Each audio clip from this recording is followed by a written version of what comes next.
Ustedes insisten en una asamblea constituyente y cuál es el eje principal de esa sustentación. Porque si no tenemos una Asamblea Nacional Constituyente, el gobierno no podría promover las transformaciones estructurales que requiere la paz. Eso está dentro de la agenda que hemos convenido en La Habana y por lo tanto nosotros consideramos que es un paso indispensable, además porque se trata de la participación del poder creador, del poder constituyente, del soberano, que es el pueblo, y no hay mejor manera de legitimar un acuerdo que con la bendición del soberano en una constituyente. Señor Márquez, ¿usted cree que antes de firmar un acuerdo de paz, el pacto de paz, es un requerimiento indispensable precisamente la modificación total del ordenamiento constitucional del país? No, por supuesto que no. Para que se dé una constituyente en Colombia, debe darse primero un acuerdo político y tendríamos que ponernos de acuerdo en torno al contenido, a la composición y a la duración. Sin un acuerdo político previo, pues uno entiende que sería muy difícil sacar adelante una Asamblea Nacional Constituyente, pero como se trata ahora del propósito superior de todos los colombianos, que es el de la paz, con toda seguridad vamos a ponernos de acuerdo en torno a cómo debe funcionar y a cómo debe estructurarse una constituyente, qué temas va a tratar, por ejemplo, y cómo vamos a abordar algunos asuntos que se han venido quedando por ahí entre las salvedades. Precisamente, esto también podría entenderse o se nos puede aclarar que si no se llega a un acuerdo de la constituyente, no hay acuerdo de paz. Tiene que haber un acuerdo de paz de todas maneras, porque en la agenda está pendiente un asunto que se llama mecanismo de referendación y tendremos que convenirlo. Como el país sabe, el gobierno está muy interesado en que ese mecanismo de referendación sea el referendo, pero hay que discutirlo con calma, con serenidad con el gobierno. Por ejemplo, nosotros hemos llegado a pensar que se pueden conjugar las dos iniciativas de tal manera que podamos, con una fórmula satisfactoria, abordar asuntos que no se pueden arrojar al incendio del olvido, porque las salvedades recogen asuntos de mucha trascendencia y muy fundamentales para fundamentar la paz y muy fundamentales para cimentar la paz en Colombia. Bueno, precisamente las FARC coinciden curiosamente en la propuesta sobre la realización de una constituyente con su mayor enemigo político y de guerra, que es el uribismo. ¿A qué cree que se atribuye esa similitud política entre los dos grupos? Es que no es solamente Uribe. La idea de la constituyente se ha convertido en una suerte de bola de nieve y mucha gente cada vez más está segura, convencida, que es la mejor manera de blindar jurídicamente un acuerdo de paz. Tal vez Uribe tenga algunos propósitos, como por ejemplo el del blindaje jurídico a futuro, que tal vez le preocupa, pero lo que queremos decir es que este tiene que ser un espacio de reconciliación nacional. Allí tienen que encontrarse todos los sectores, hasta los adversarios, para ver cómo podemos, a través de una constituyente, obtener un tratado de paz que se prolongue indefinidamente en el tiempo. Bueno, hablando del presente, usted hace un rato estaba hablando de las salvedades, de los que se han firmado 3 puntos, ha sido parcial y que las salvedades. Y son los más fuertes, lo que tenga que ver con participación en política, lo que tenga que ver con narcotráfico y lo que tiene que ver con tierras. ¿Qué va a pasar con esas salvedades? ¿Cuándo se van a discutir? ¿Es que es después de que se firme el acuerdo, antes? Porque esto que... Pues nosotros aspiramos, Patricia, que esas salvedades se discutan antes. Hay que hacer un intento de ponernos de acuerdo en torno al tema de tierras. Es que el problema del latifundio tiene que resolverse. Es un asunto nodal para el logro de la paz. Y si no se toca el latifundio, pues sencillamente va a ser muy difícil alcanzar la paz en Colombia. Es urgente que se establezca un límite a la extranjerización de la tierra. Este país no se puede feriar más y ese asunto a ese asunto debe buscársele una salida, una solución coherente con los intereses del país. Y el tema de la explotación mineroenergética y su impacto socioambiental es otro asunto que tiene que ver con el futuro de Colombia. Entonces tenemos que discutirlo en la mesa de conversaciones. Nosotros no estamos diciendo que no haya explotación mineroenergética, sí la puede haber, pero pensando siempre en que los resultados de esa explotación mineroenergética tienen que utilizarse para resolver nuestros más agudos problemas sociales. Y los otros aspectos, por ejemplo, son ya de reforma política. Estoy simplificando las cosas, el de reforma política que tocan con la constituyente, con la ampliación de la democracia, con la reforma política al sistema electoral, con la reforma del sistema judicial que está clamando todo el país, porque esa institución pues ha perdido independencia y además se ha dejado tocar de manera profunda por la corrupción y realmente en esas condiciones un sistema judicial no ofrece confianza a nadie y no le sirve a un proceso de paz, así que hay que ponernos de acuerdo para ver cómo se replantea este asunto y la justicia es objeto de una transformación institucional. Para mencionar algunos de los casos que están quedándose por ahí entre las salvedades. Exactamente, se está quedando entre las salvedades, pero también el gobierno está hablando de tiempos, digamos que máximo tendría que ser en el 2016, al comienzo del 2000. ¿Esto qué quiere decir? Es como para entender un poco, ¿es que se va a firmar antes de decidir esas salvedades o es que podrían quedar pendientes? No sabemos, nosotros quisiéramos que la paz se firmara cuanto antes. Por la FARC no hay ningún problema, estamos dispuestos a avanzar y sobre la mesa tenemos toda una baraja de propuestas, de iniciativas, más de 300, que quisiéramos se consideraran. Por ejemplo, en la discusión que estamos desarrollando en este momento, que se refiere a las víctimas del conflicto, ahí ya tenemos 50 propuestas mínimas que el gobierno las puede tomar. Quisiera destacar, por ejemplo, la creación de un fondo especial para las víctimas. Y que ojalá el gobierno colombiano lo tomara en sus manos. Y quisiéramos ya empezar a redactar el acuerdo. Pensamos que ha llegado el momento para redactar ya el acuerdo en torno al punto relativo a víctimas del conflicto. Comandante Iván Márquez, ustedes ya han dicho que están de acuerdo con la propuesta hecha por varios personajes de la Vía Nacional en cuanto a que una justicia transicional similar a la que se aplique a la FARC pueda beneficiar a los militares que han incurrido en delitos o crímenes de lesa humanidad o de guerra. ¿Ustedes por qué están de acuerdo con esto? De acuerdo con la justicia transicional, nosotros no estamos de acuerdo con la justicia transicional tal como lo plantea el gobierno, porque es una iniciativa unilateral. Nosotros criticamos ese procedimiento del gobierno y decimos que de esa manera se está violando el acuerdo general de La Habana firmado el 26 de agosto del 2012 porque desconoce a una de las partes. Ese es un acuerdo especial y en virtud de ese acuerdo especial quedamos convertidas tanto las partes como en partes iguales, tanto el Estado como la guerrilla quedamos en el mismo nivel. Y además, esos temas tienen que discutirse en la mesa. Nosotros podríamos convenir algunas normas, previo acuerdo político, las podríamos convenir, pero nosotros no vamos a aceptar imposiciones. Nosotros no estamos en un proceso de sometimiento, nosotros estamos en un proceso de paz, ni estamos en un proceso jurídico, estamos buscando una solución política del conflicto. Entonces, por eso nosotros quisiéramos que este tema se discutiera como tiene que ser.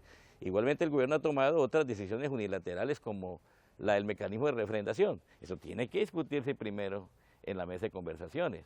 A nosotros no nos pueden entrapar jurídicamente como se pretende con el marco jurídico y su justicia transicional. Por eso, pero precisamente eso no está en los acuerdos iniciales. Entonces, ¿qué va a pasar? Porque el gobierno de todas maneras sigue insistiendo en eso, en los referendos y hablando de la Para nosotros, Patricia, el único marco jurídico válido es el Acuerdo General de La Habana. Nosotros vamos a guiar por ese marco jurídico Aquí no se puede hablar de justicia transicional. ¿Qué transición vamos a abordar en Colombia? No estamos haciendo un tránsito de una dictadura a una democracia, por ejemplo. Aquí no ha habido un vencedor ni ha habido un vencido. Aquí lo que sí podríamos hablar es que necesitamos los colombianos ponernos de acuerdo para iniciar un tránsito de una situación de conflicto a una situación de paz o de reconciliación nacional, que es lo que anhela la gran mayoría de los colombianos. Y el Estado no puede pretender erigirse en juez y parte, porque es que eso es imposible, eso no tiene presentación. Entonces sí tenemos que ponernos de acuerdo en esto, cómo abordar ese punto. Insistimos en que la solución tiene que ser, ante todo, política. Aquí no estamos pensando en una solución jurídica del conflicto colombiano, porque no tendríamos entonces una fórmula que nos permitiera llegar a ese entendimiento. Es más, nosotros tenemos que convertirnos en generadores de nuevo derecho. Los colombianos, nosotros queremos que el entramado jurídico internacional nos permita a los colombianos buscar los mecanismos que nos lleven a la reconciliación, pero que nos dejen a nosotros los colombianos. Por ejemplo, la Corte Penal Internacional no conoce la realidad latinoamericana, mucho menos la colombiana. Tiene que dejarnos hacer la paz, declararse impedida porque no conoce nuestra historia, no conoce la historia de este conflicto, qué es lo que ha pasado, cómo se originó, cómo se desenvolvió, quiénes son los responsables. Eso no lo sabe la Corte Penal Internacional. Entonces debiera declararse como impedida y permitir más bien abrir el espacio para que seamos los propios colombianos los que busquemos lo más conveniente para alcanzar nuestra reconciliación. Eso hay que pensarlo muy bien. Nosotros estamos recurriendo a un recurso que es el derecho, que es el margen nacional de interpretación, que es precisamente esto. Si hay un tribunal como este que estamos mencionando, que no conoce la realidad colombiana, pues no puede realmente decirnos qué es lo que tenemos que hacer. No sería justo. Además, tampoco sería justo que ahora se les ocurra que hay que desafricanizar la Corte Penal Internacional y que por eso hay que meterse con Latinoamérica y más específicamente con el conflicto interno colombiano. Nosotros vemos que eso no tiene sentido y no ofrece a los colombianos certezas para encontrar el camino que ha de conducirnos a la reconciliación y a la paz. Señor Iván Márquez, precisamente hace unos días, hace una semana exactamente, el expresidente César Gaviria Trujillo planteó la justicia transicional para todos, incluyendo los ganaderos, los empresarios que hayan incurrido con delitos también y que hayan colaborado a otros grupos. ¿Qué opinan las FARC de esta nueva propuesta, precisamente donde se contempla un tercer grupo de participantes de la guerra, pues para ser cubiertos precisamente por esta justicia? No, eso no es un tercer grupo de participantes, siempre han estado ahí, esos son los determinadores. A esos es los que se está refiriendo el señor expresidente César Gaviria.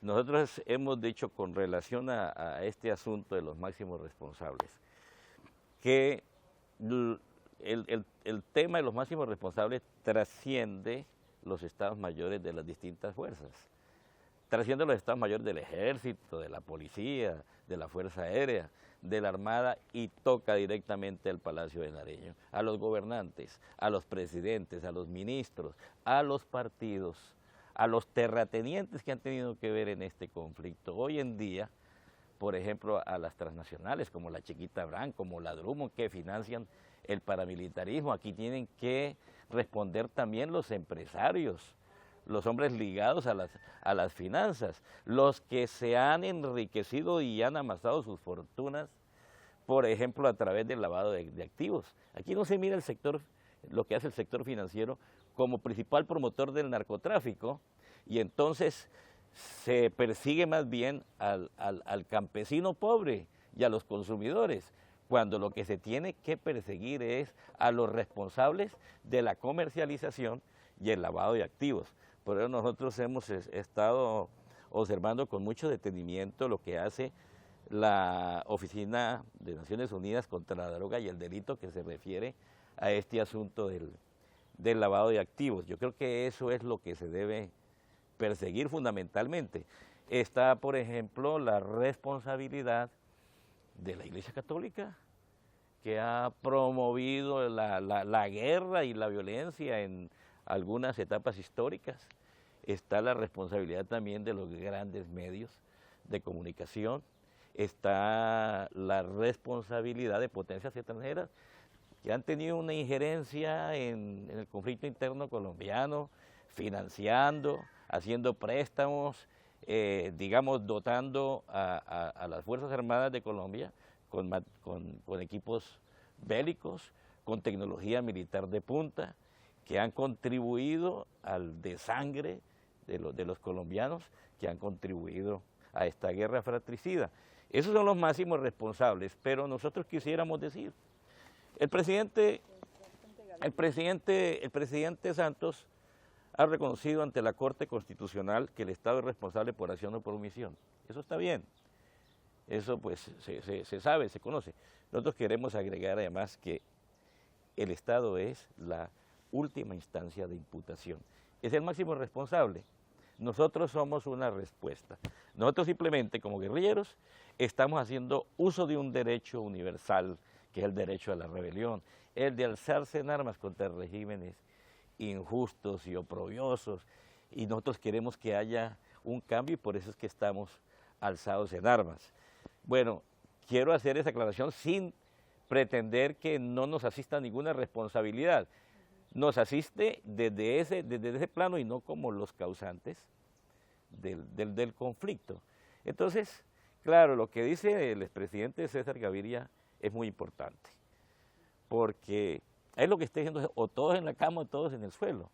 Y es cierto, porque algunos encopetados pretenden como pasar de agache ante las responsabilidades. En un primer momento quisieron hacerle creer al país que los máximos responsables y los victimarios principales eran los guerrilleros. Y resulta que eso no es así, eso no se puede seguir sosteniendo así de una manera inmutable todos los días, porque la gente piensa. Y lo que ha expresado el presidente Gaviria es el resultado de una profunda reflexión, además porque es así, y porque en muchas instancias o en muchos estamentos hay preocupación por esta responsabilidad judicial, digamos, en el desarrollo de todo este conflicto, y creo que ha llegado el momento para buscarle una solución a esto. Era importante, por ejemplo, para llegar a estas conclusiones, el informe que acaba de presentarnos en la mesa de conversaciones de La Habana, la Comisión Histórica del Conflicto y sus víctimas. Es que la rebelión trae el indulto y la amnistía. El delito de rebelión, con los conexos. Nosotros estamos pidiendo que se retorne a su estado original el delito político, porque fue desfigurado con el argumento de que con eso podrían disuadir el alzamiento armado. Pero ahí lo que hicieron fue colocarle una traba muy fuerte a una solución política de este conflicto. Por eso nosotros queremos que se contemplen todas las conductas de la insurgencia como conexos, porque todas ellas se han realizado en función de la rebelión. En cuanto a que el expresidente Gaviria haya traído esto de las responsabilidades y de que todos son responsables por el informe de la Comisión Histórica, pues no me atrevería a decir que esa posición se derive de este estudio de los académicos colombianos. Lo importante aquí en este informe de la Comisión Histórica del Conflicto es que ahora hay una visión plural, hay una lectura histórica plural, ya no es una lectura única, unilateral, como aquella que decía que los responsables del conflicto eran los insurgentes. Eso es lo importante de este trabajo de la Comisión Histórica. Deberemos los colombianos leer con mucha atención esas 800 y tantas páginas para poder identificar allí en ese informe a los responsables. ¿Quiénes son los responsables? Una vez tengamos sobre la mesa el cuadro completo, el paisaje completo de los responsables, podemos los colombianos preguntarnos cuál debe ser la salida, jurídica o política. Y creo que allí nos entenderemos. Por ejemplo, para el caso de la guerrilla, yo voy a decir esto para Noticias 1 con precisión. Para los guerrilleros, cero cárcel. Cero cárcel para los guerrilleros. Ningún proceso de paz en el mundo ha terminado con los líderes de la insurgencia tras las rejas. A nosotros no nos puede utilizar como conejillos de indias. Eso no es aceptable. Ahora, para la contraparte, tampoco que nosotros estemos cerrados diciendo cosas que obstruyan una solución política. Estamos diciendo, habrá que, teniendo en cuenta las responsabilidades, eso sí, buscar fórmulas que nos permitan llegar al objetivo de la reconciliación, ¿no? Eso sí lo podemos nosotros plantear.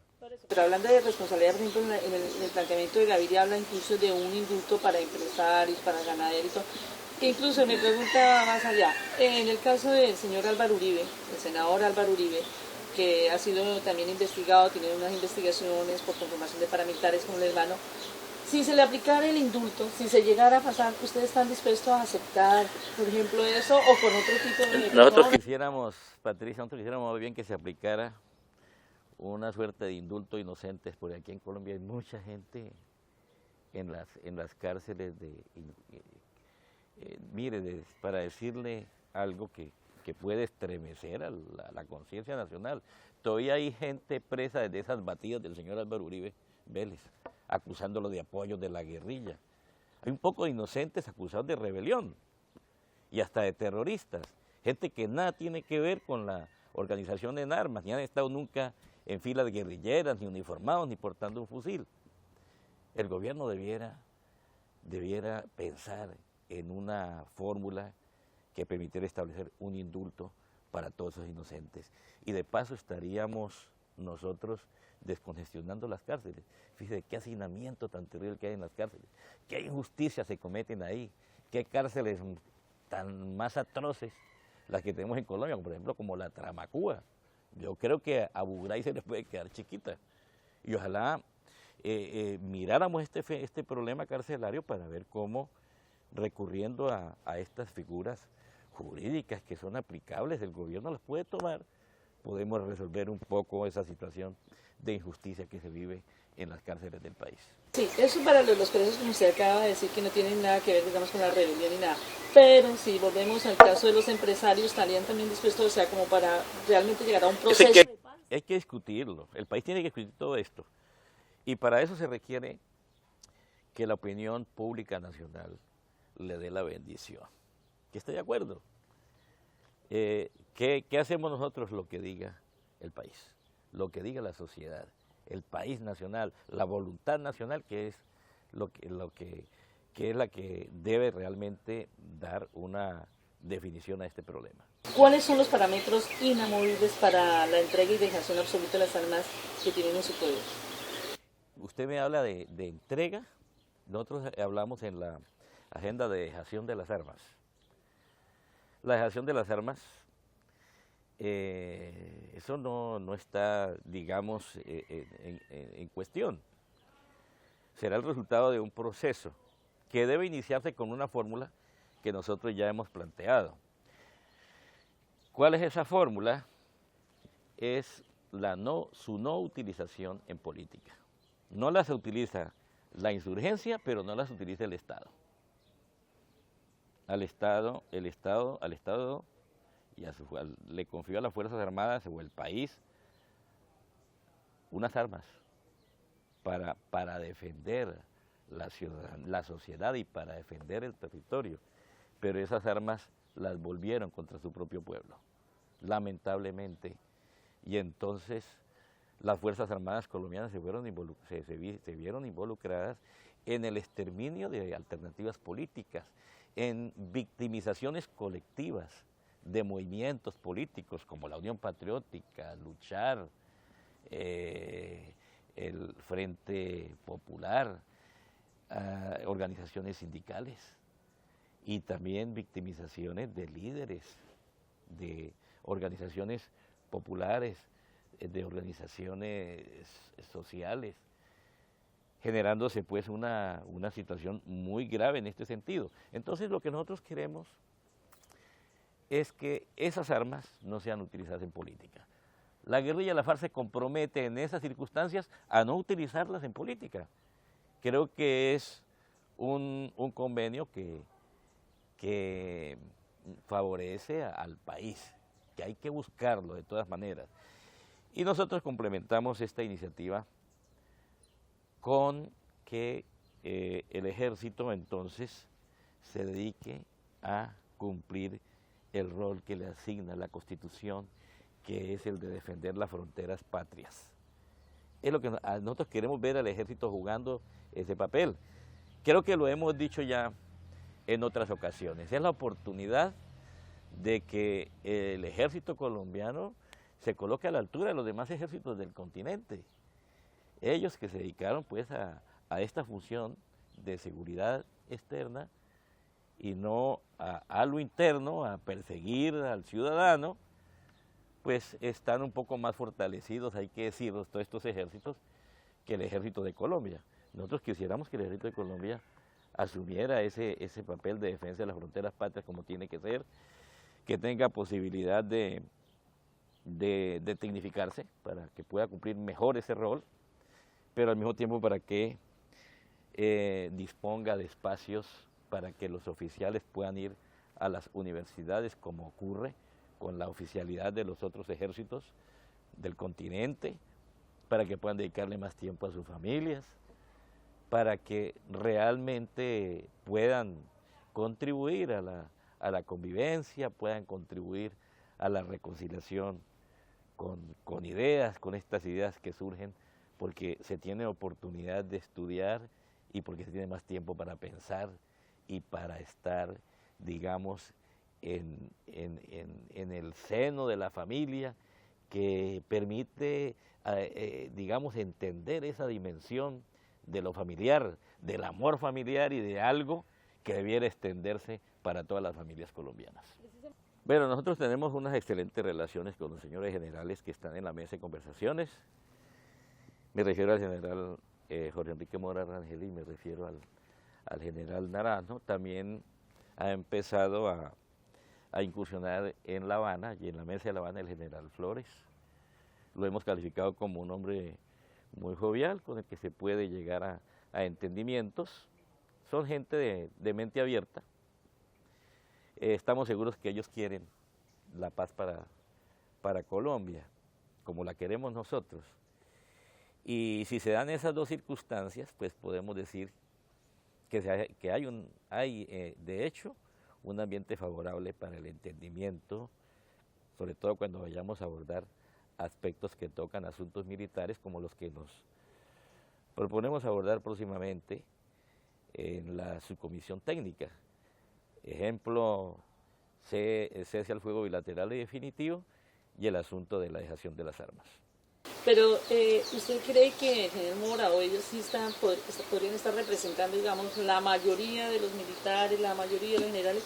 ¿O hay otros grupos que ustedes creen que pueden estar afectando presente proceso del país y no estén de acuerdo con esa una facción, digamos, de los no, es que los militares también quieren la paz, ¿no? Y seguramente quieren garantías jurídicas a futuro.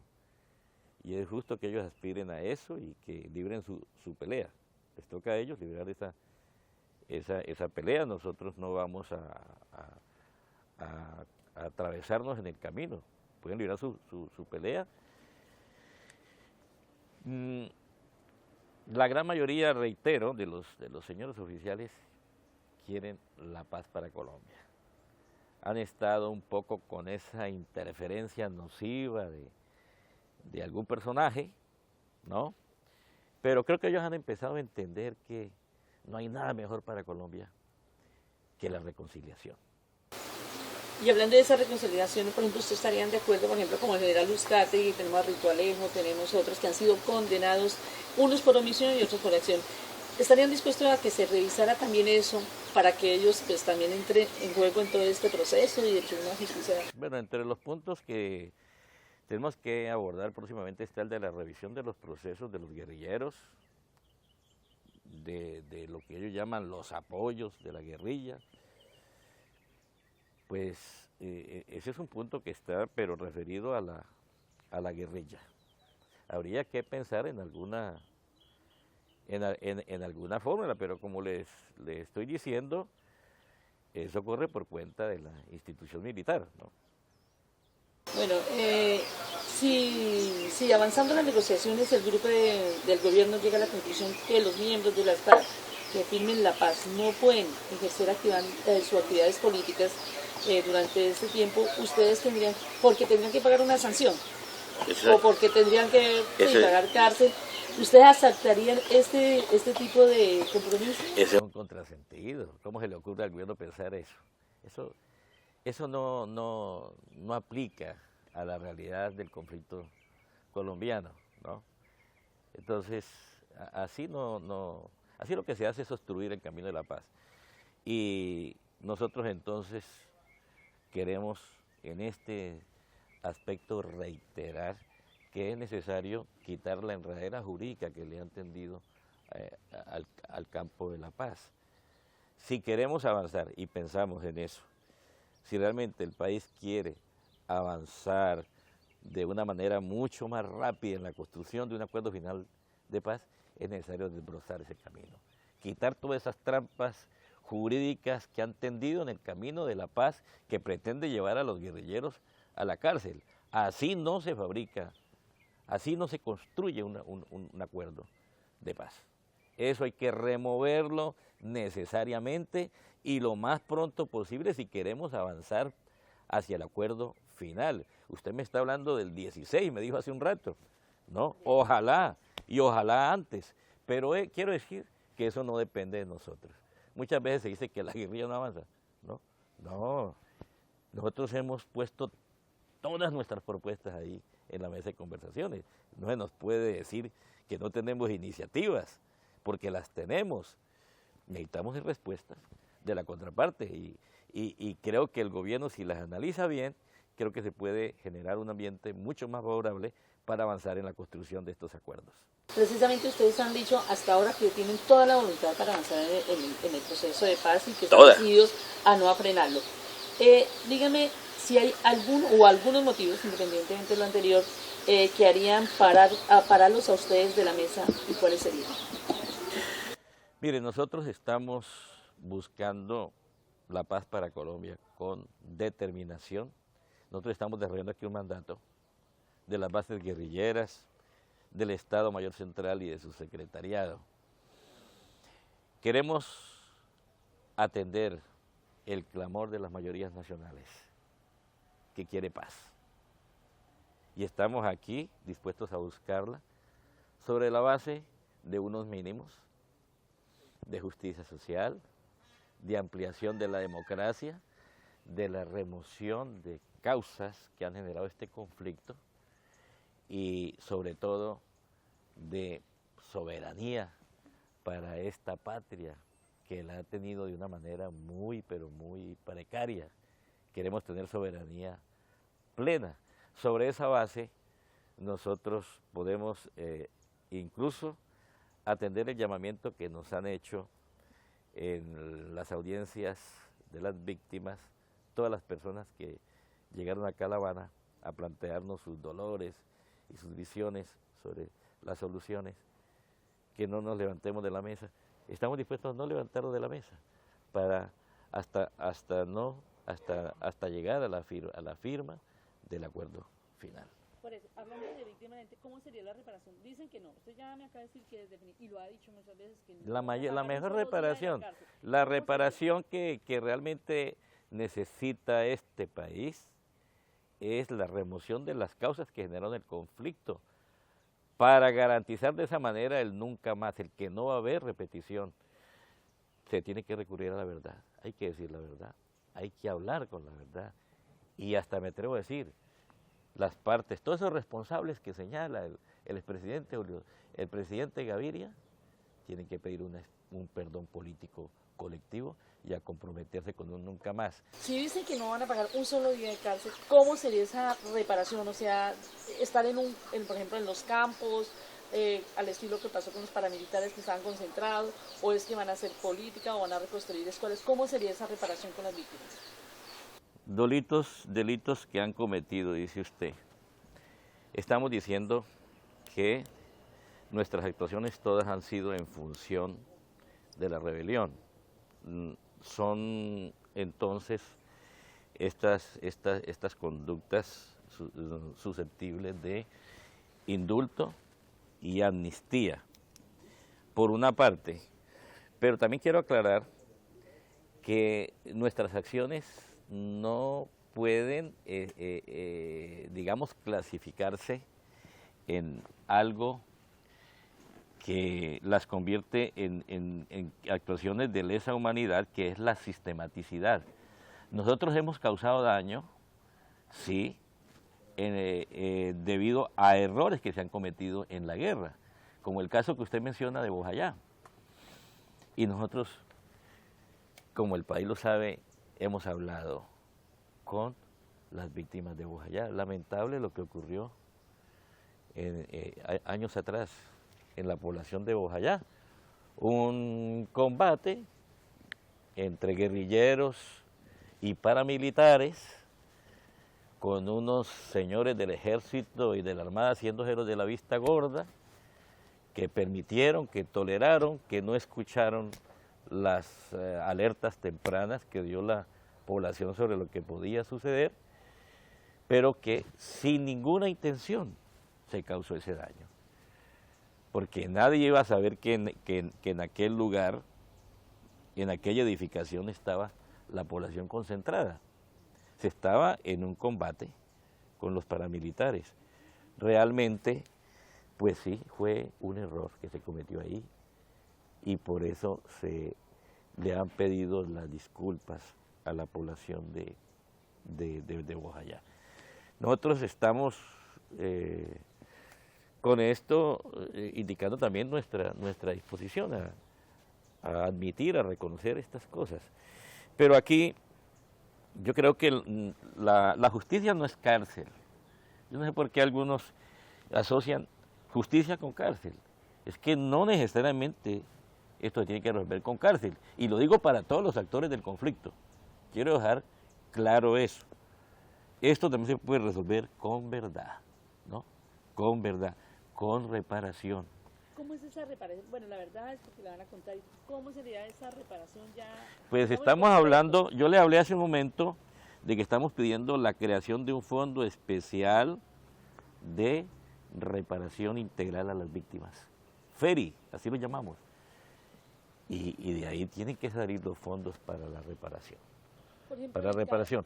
Pero la reparación fundamental está en el espíritu, en el alma de la gente, en la conciencia de la gente, que se acepte ese tipo de reparación. Y creo que ese bálsamo que se necesita está en la verdad. Bueno, Iván Márquez, con todo lo que usted me ha dicho, yo podría entender, usted me dice, si no, es que ustedes han dicho que ni un solo día de cárcel. Ese sí sería uno de los motivos para pararlo en la masa, si siguen insistiendo que van a pagar cárcel. Nosotros pensamos que estos asuntos se pueden resolver en la mesa, ¿no? Nosotros no quisiéramos tomar posiciones extremas, no lo vamos a hacer, porque estamos en diálogo, y a través del diálogo creo que podemos llegar a entendimientos. ¿Ustedes están dispuestos a recibir organismos internacionales de derechos humanos? ¿Cómo qué? O sea, algún representante, por ejemplo, delegados de derechos humanos. Nosotros hemos recibido a las víctimas aquí en La Habana y hemos recibido a las organizaciones de víctimas del país, como Movice, para colocar un ejemplo, organizaciones de mujeres, organizaciones indígenas que han llegado a plantear sus reclamaciones. Y eso es más que suficiente. Volvamos a lo que, si quiere volvemos a lo que estoy diciendo, lo que he dicho en el transcurso de esta conversación. Es mejor entre colombianos entendernos, ¿no? Porque conocemos cómo es que las cosas se han dado aquí. Y gente que no conoce, pues es mejor que se quede quietecita. Es que hay algunas ONGs, tenemos información que les gustaría que vinieran, digamos, unos delegados o asesores de la Corte Penal, de la Comisión Interamericana, parte del sistema migratorio. Ya le di la respuesta. Sobre ese tema, pues no conviene insistir, ya sabe cuál es mi respuesta frente a esto. Usted hace un rato me iba a decir quiénes son otros responsables, agentes externos o extranjeros que podrían estar influyendo o patrocinando. Pues mire, nosotros quisiéramos que hubiese una actitud de países que han impulsado el conflicto interno colombiano con dinero, con armas, con planes como el Plan Colombia, el Plan Patriota, todos estos planes militares que cambiaran en vista de esta situación que vivimos en Colombia, con esta decisión que tenemos los colombianos de reconciliarnos, nos ayuden a la reconciliación. Los Estados Unidos deben ayudarnos a la reconciliación. En lugar de apoyar la guerra, es mejor apoyar la paz. Y no dudamos nosotros que los Estados Unidos van a apoyar este proceso de paz. Queremos que apoyen este proceso de paz, que se vinculen a este esfuerzo que estamos haciendo los colombianos para alcanzar nuestra reconciliación. ¿Y una muestra sería Simón Trinidad, por ejemplo? Simón Trinidad, pero te coloca un tema que habría que conversarlo, ¿no? Habría que conversarlo. Pero ya que lo plantea usted, muy complacidos estaríamos nosotros con un gesto de esa naturaleza, que sí es un importantísimo, un tremendo gesto de paz, porque como usted sabe, Simón Trinidad fue designado como plenipotenciario de las FARC en la mesa de conversaciones de La Habana. A nosotros sí nos gustaría realmente tener a Simón Trinidad aquí en La Habana, construyendo los acuerdos que hacen falta, aportando toda su sabiduría y toda su experiencia, porque Simón es un hombre que sabe de eso, fue vocero de las FARC en los diálogos de paz del Caguán.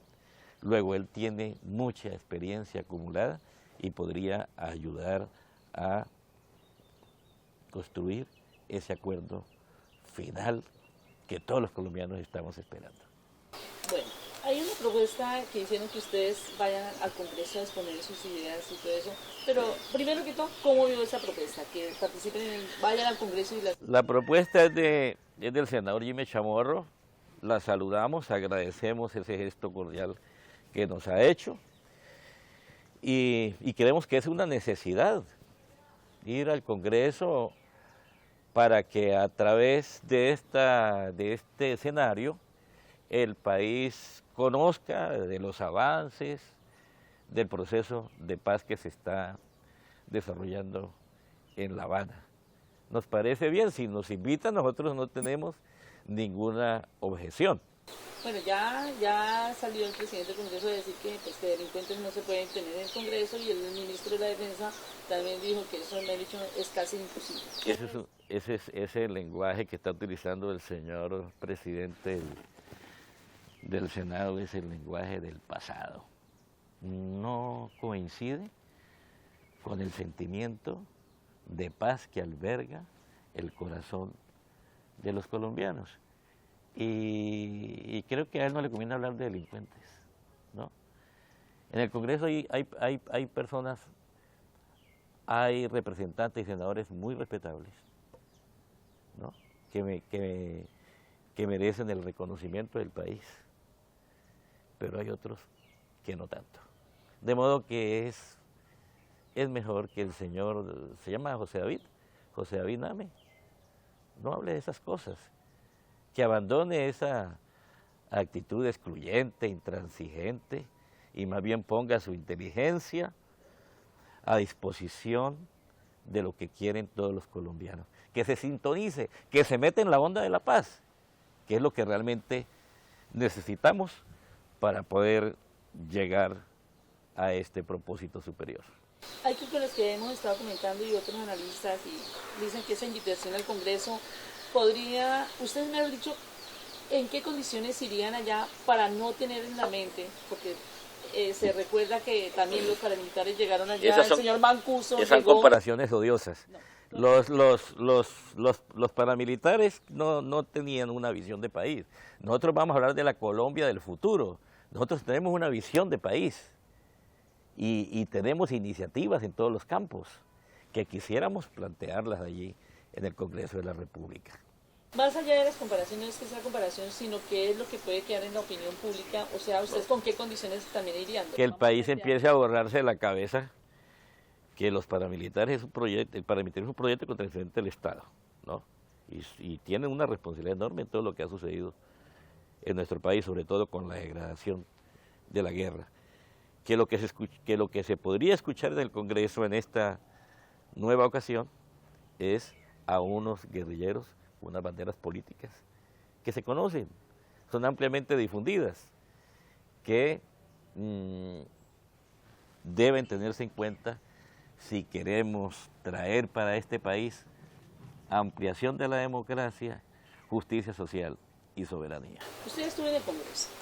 ¿Usted no cree que puede correr riesgo frente a los acuerdos en el Congreso cuando lo empiecen a, digamos, a cuestionar o ya lo están cuestionando algunos de los puntos y que pueda fracasar eso? Es que no se le puede temer a la voluntad nacional. Es lo que digan las mayorías nacionales. Y las mayorías nacionales desean la paz.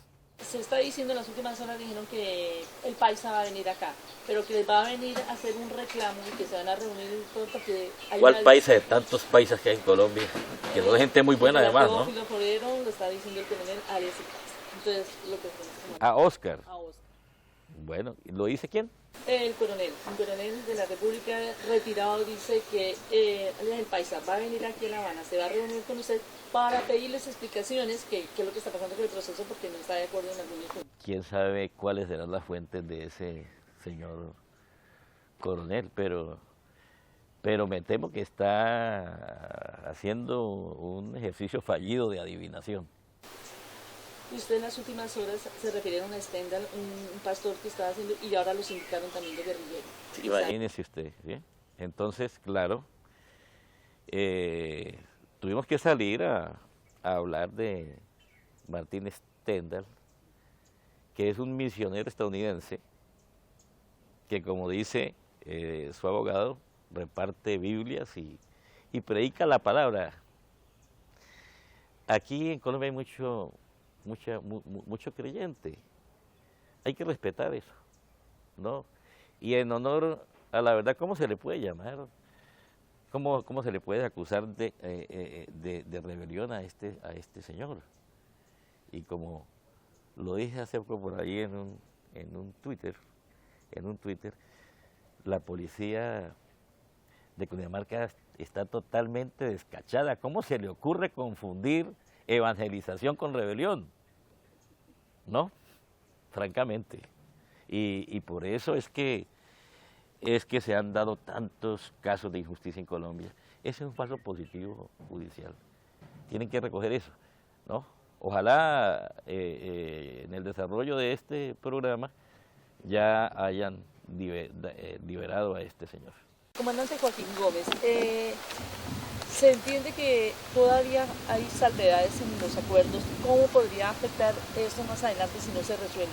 ¿O es que van a quedar esos puntos así antes de que se firme? No, yo pienso que esas salvedades hay que resolverlas porque de lo contrario sería imposible. Es decir, porque son puntos fundamentales y si eso no se toca es imposible concluir en un proceso de paz. Por ejemplo, ¿qué es lo fundamental ahí de esas salvedades? Está el caso de los paramilitares, está el caso de la tierra y otra serie de salvedades que es imposible de todo punto de vista concluir con un proceso de paz sin que eso haya sido resuelto. Además, me parece que el gobierno de manera intencional está sembrando como una falsa expectativa poniendo que ya la firma de la paz está a la mano cuando esas salvedades no se han tratado. Una de esas salvedades, por ejemplo, tiene que ver incluso con la minería, que es uno de los puntos que incluso han reclamado las víctimas de las multinacionales. Sí, pero de las minerías yo no sé, y seguramente muchos se hacen la misma pregunta en el país, porque es que de la noche a la mañana eso se convirtió prácticamente en un delito mayúsculo. Y yo pienso que eso está relacionado con la mezquindad de las transnacionales, porque es gente que siempre ha vivido bien o mal arrastrando sus necesidades con esa minería ilegal. Y ahora entonces destruyen las máquinas y hacen de todo con ello, cuando eso no pienso que afecte sustancialmente a las transnacionales, pero pienso y estoy convencido que la medida que han tomado es con el beneplácito y quizás con la sugerencia que han hecho las transnacionales para que esas medidas se tomen de esa manera. Hay un punto fundamental también que tiene que ver con el paramilitarismo. Si se llega a un acuerdo de paz o si se está transitando ese acuerdo de paz, ¿qué piden ustedes porque quedan las estructuras paramilitares? ¿Cómo puede afectar este proceso? Mire, el caso de los paramilitares es un caso, mejor dicho, hace parte del nudo gordiano. Porque si el paramilitarismo no se resuelve, resolver, ¿qué quiere decir? Que primero que rompa los vínculos con el Estado, porque es un paramilitarismo de Estado. Y lo segundo, que se le explique al país quiénes son sus financiadores, quiénes han sido, aunque uno sabe que es una política de Estado, pero entonces el país tiene que saber quiénes han sido los directos beneficiarios del paramilitarismo, quiénes han sido los que han dado las orientaciones de eliminar a prestantes personas del país. Y mientras eso no se resuelva, es muy difícil, porque yo, y puedo hablar por mis compañeros, si no han sido capaces de matarnos en el monte, no estamos dispuestos a que nos maten. Es decir, no han sido capaces de matarnos en el monte en plena guerra. No estamos dispuestos a que nos maten en una calle en plena paz. Precisamente, ese podría ser un obstáculo precisamente para llegar a un acuerdo de paz y es la participación misma en política. Si eso es un obstáculo insalvable, si eso no se resuelve, aunque hemos notado que cada vez que se toca ese punto, el gobierno trata de eludir y plantear otras cosas, pero no enfrentar el tema como es debido.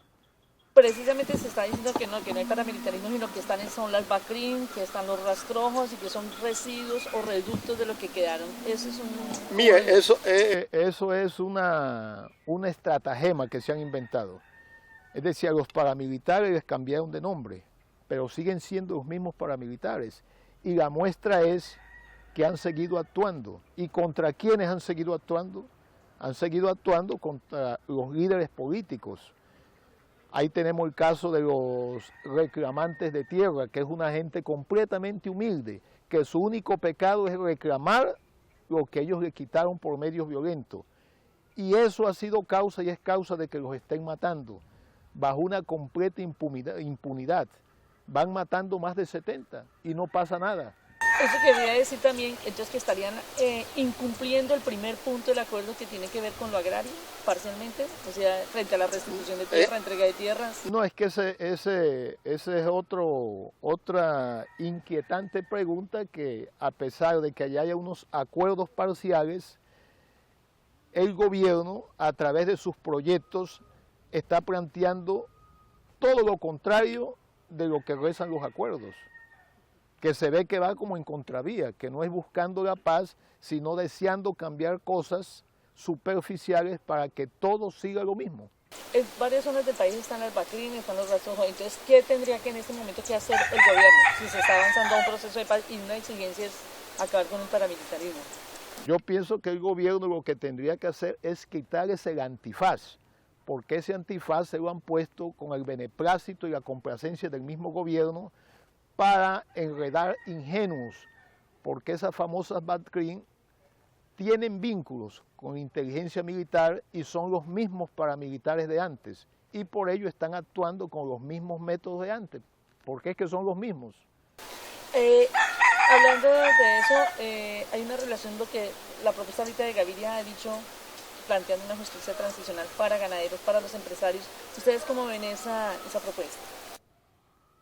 Es una propuesta bastante sesuda, bastante inteligente, que en el fondo lo que persigue es que nadie pague nada. En ese aspecto nosotros no estamos en contra, y por eso es que la gran mayoría de los implicados en el conflicto han expresado su beneplácito. Pero habrán otros casos muy puntuales que sí ameritan analizarlos muy bien. ¿Cómo cuál? Está el caso de Uribe, por ejemplo.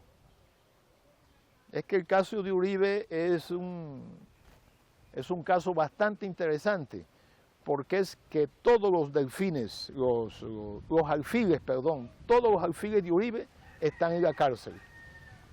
Todas las investigaciones comprometen a Uribe con el paramilitarismo. Y sin embargo, Uribe y su hermano siguen tan campantes como antes, como si no hubiera justicia, o ellos tuvieran un impermeable manto de impunidad, que no hay nada que pueda violentar ese manto, fisurar ese manto. Es un manto impermeable, porque nadie explica por qué Uribe a estas horas de la vida, con todos sus delfines, sus alfiles presos y otros huyendo, y todo conduce a que el autor es él de todo, inclusive los jefes paramilitares, no unos, sino muchos han coincidido que el verdadero jefe del paramilitarismo es Uribe, el jefe, y sin embargo hay evidencias que no se pueden tapar con una mano, y Uribe sigue haciendo campaña y repitiendo hasta la saciedad que él es un hombre honorable y proviene de una familia honorable. Yo diría más bien que Uribe lo que es un honorable bandido. Pero él también, digamos, también la derecha, o el uribismo especialmente, el Centro Democrático, han dicho que las FARC también son violadores de derechos humanos, también han cometido delitos y todo eso, y están en un proceso de paz. ¿Usted no cree, Joaquín Gómez, que con la propuesta de Gaviria se podría llegar más bien como a un indulto, a una reparación definitiva entre todos, o sea, para poder realmente sanear? No, yo pienso que eso amerita que nosotros hagamos en la mesa un análisis más pormenorizado, más frío, porque meter a todo mundo en el mismo costal, porque el problema, como lo plantea el expresidente Gaviria, es que independientemente de la magnitud, de la culpabilidad de cada uno, todo el mundo queda exento. Pero el caso de Uribe es un caso muy especial. ¿Con los militares estarían, por ejemplo, dispuestos, por ejemplo, los que cometieron omisión, que está el general Luzcati, a una revisión, digamos? Pues yo pienso que a los militares es justo que ellos se beneficien del proceso, porque al fin y al cabo ellos han sido utilizados. ¿Han sido utilizados por quién? Por la clase dominante. Es más, la clase dominante ha sido mezquina y supremamente ingrata con los militares, porque los militares no han hecho nada distinto de lo que le conviene a la clase dominante desde el punto de vista de sus intereses. Y ahora, cuando ellos cometen una falla, la clase dirigente, la clase dominante política les da un trato como si fueran pañales desechables. Por ejemplo, el caso del general Alzate.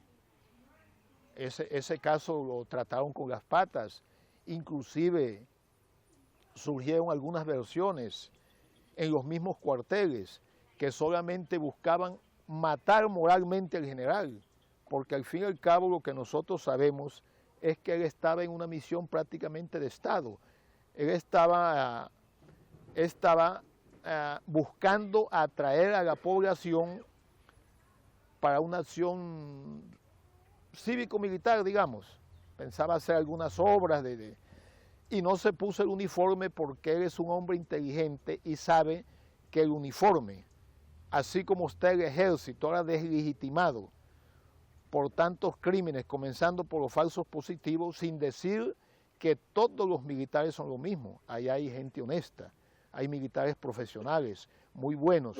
Yo me estoy refiriendo concretamente a los que han violado sus normas y han violado la misma Constitución, que es la que dicen que les ha dado el mandato para proteger a los colombianos. Entonces, ¿qué hacía el general Alzate? Él simplemente estaba de civil porque se dio cuenta que el uniforme de militar es un aislante para la población por tantas cosas que han sucedido. Entonces pensó de esa manera ganarse la simpatía, atraerlos más, y fue cuando tuvo el fracaso. Pero ese manejo que le dieron al general fue muy mal manejo, que no se le puede dar a un hombre que ha dedicado toda su vida a las fuerzas militares, a defender los intereses de la clase dominante, y cuando caen en desgracia, entonces se le paga de esa manera. ¿Ustedes están dispuestos, el gobierno ha dicho dentro de su propuesta que las FARC tienen que pagar de alguna forma cárcel en una forma de reparación durante la justicia transicional? ¿Ustedes están dispuestos a hacerlo? No, pues yo repito lo que siempre hemos dicho nosotros. Nosotros en ese aspecto tenemos unidad de criterio y nosotros no estamos haciendo o comprometidos en un proceso de paz, que sí lo deseamos de todo corazón, pero no contempla que nosotros vayamos a pagar cárcel. Pienso que lo que deben restituirnos es el delito político, debe ser restituido, porque eso fue una de las cosas primeras que hizo Uribe, que prácticamente desvirtuó el delito político y nos dejó como si fuéramos delincuencia común, hasta tal punto que ¿cómo se llama se me va el nombre, el que escribió el libro, José Obdulio, escribió un libro para mostrar que en Colombia no había ningún conflicto, que lo que habían eran unos bandidos. Entonces pienso que lo que hay es que restituirnos la investidura que otorga el delito político. ¿Ustedes cómo le van a responder a las víctimas? Hay muchas víctimas que dicen que, bueno, aceptan el perdón, aceptan la reparación, pero hay otras víctimas que se sienten inconformes y dicen, bueno, es que las FARC tienen que pagar así sea 1, 2, 3 días, 8 meses de cárcel. Mira, es que hay gente que piensa que la justicia es equivalente a la cárcel, a la cuestión punitiva. Y no, yo pienso que un reconocimiento que se haga ante las víctimas, los afectados, un reconocimiento de tipo moral, es suficiente. ¿Y en acciones cuáles serían? ¿Construir escuelas? ¿Cuál otro tipo de...? No, nosotros no estamos en capacidad de asumir las responsabilidades del Estado. Eso de construir escuelas y eso que lo haga el Estado. Además, nosotros fuimos la consecuencia de la violencia institucionalizada del Estado. Y eso lo plantea muy bien la conclusión de la Comisión Histórica, porque al principio el empeño era mostrarnos a nosotros como los únicos victimarios, pero entonces la Comisión Histórica pone los puntos sobre las íes, y ahí aparece el Estado como el culpable fundamental del conflicto que degeneró en lo que hoy estamos tratando de solucionar. ¿Hay niños menores de edad en las filas? Sí, vea, los niños y algunos escépticos seguramente no van a creer. A nivel de la organización se mandó una circular para que nos enviaran los nombres de los niños menores de edad. Resultaron 13 niños apenas. Y hay unos niños menores de edad que han llegado a la fila, pero han llegado buscando protección, porque son niños que han quedado huérfanos.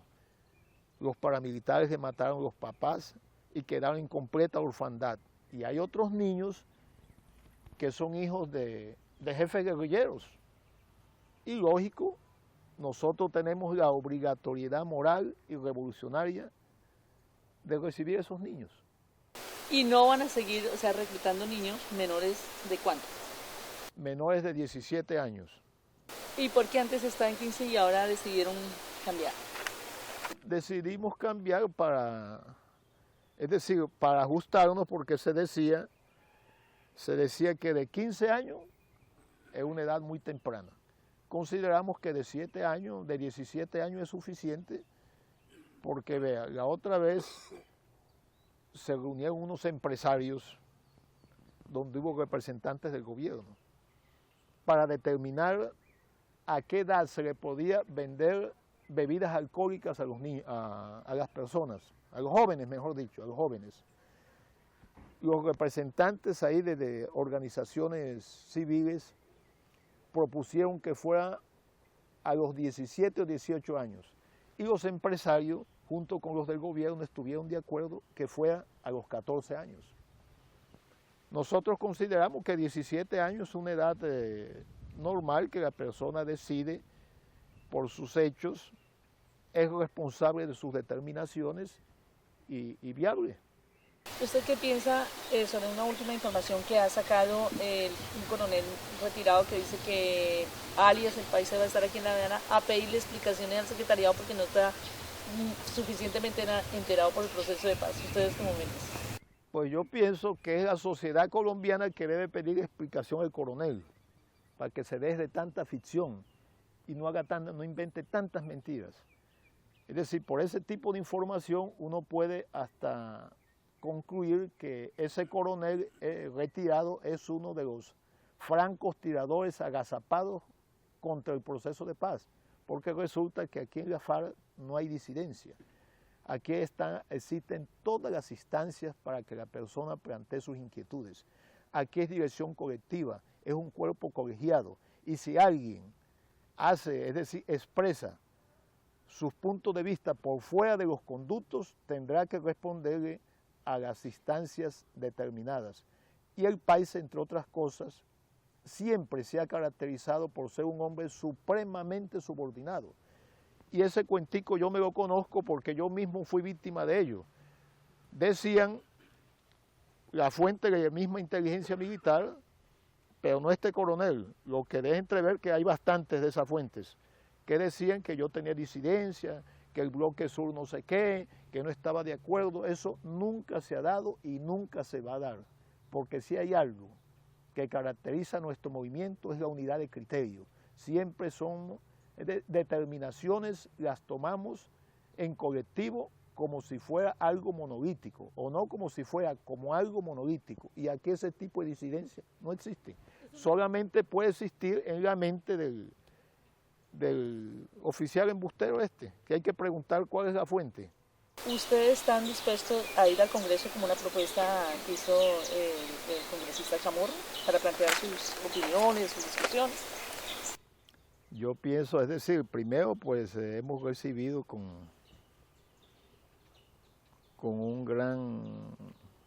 una gran satisfacción la propuesta que hizo el congresista en mención, aunque es deseable ir para que conozca el país nuestros planteamientos de forma directa, y no solamente el país, sino la gran mayoría de los congresistas que tampoco la conocen.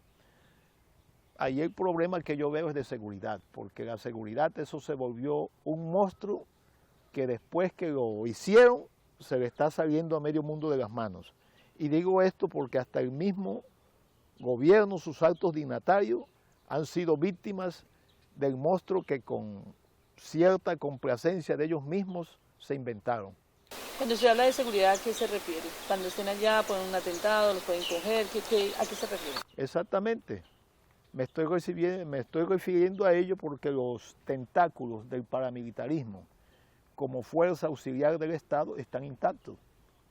Eso está intacto, está intocable, y uno sabe porque uno conoce la historia y conoce también su clase dirigente de qué son capaces.